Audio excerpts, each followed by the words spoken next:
Good evening, everyone, and good morning again to the University of Waikato. Today was day 6 of COP26, Youth and Public Empowerment. And as you can see, I'm reporting directly from COP26 today. And so I'll just be very brief on my reflections. I was able to attend a talk done by Al Gore regarding the climate crisis, its causes, and some of the solutions that are at hand. And I'm not sure if it's available online, but he was very direct in going after not only world leaders to try and garner the political will to get things done, get commitments actually made into a reality, but he went after companies and the World Bank, just really wanting everybody to do their part, and the bigger organizations to make sure that they're going to follow through on their commitments. So with that, we've interviewed 4 youth climate activists who have done a really different, inspiring, amazing things. So without further ado, I'll let you get to that, and we will see you tomorrow for day 7 of COP26.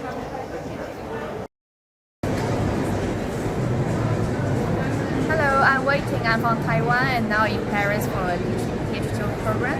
So this year I'm here to observe the more like negotiation for Article 6, because this is very important foundation for the future business, especially for upstream project. Especially they will motivate the country and the company to reduce their greenhouse gases.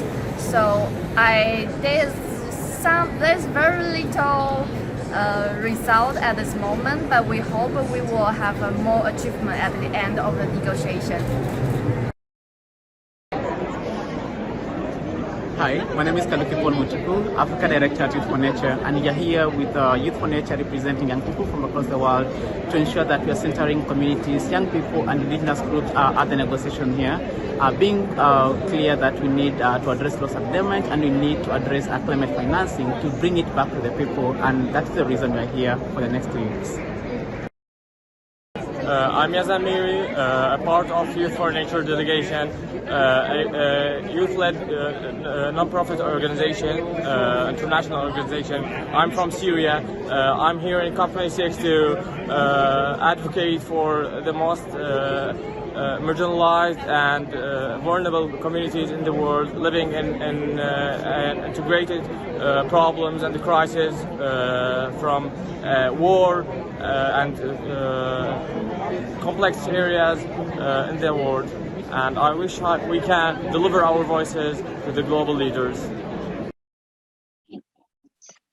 Hello and namaste. My name is Abhiir Bhalla, and this is my message for the world leaders at COP26.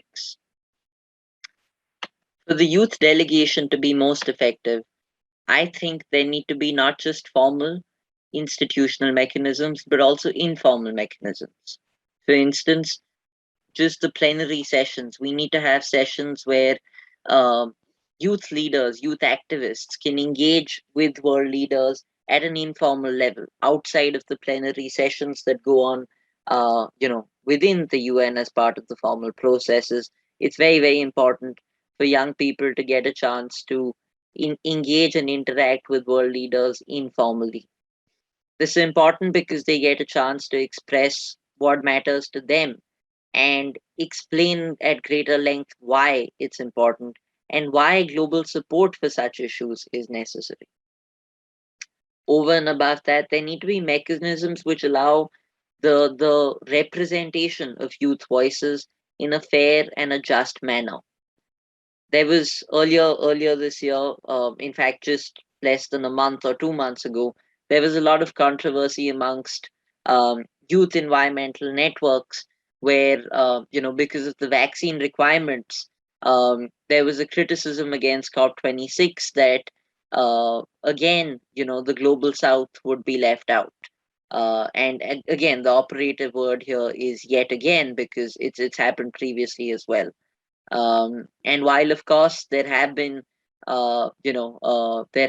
people from Africa, India, and the rest of the so-called third world, or what was formerly known as the third world, the global south still remains underrepresented. And we need to have, in a world where Many of us are still dealing with the pandemic. China is again facing a emerging pandemic. Um, it's very important for there to be representation which is both online and offline. So yeah, I think there needs to be a lot more inclusivity. That's really what I'm trying to say, I think.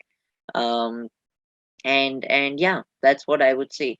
I think there needs to be greater accountability, greater inclusivity, and a balanced mix of formal as well as informal forums for youth voices to within the framework of COP26 to share their views and to hold leaders accountable. So yeah, with that, I think I'd like to conclude my thoughts. Take care, stay safe, and I hope, sincerely hope, for the sake of all of us, that there are decisions made at COP26 which are in the best interest of everyone and not just a select few. Thank you, take care, and stay safe. Namaste.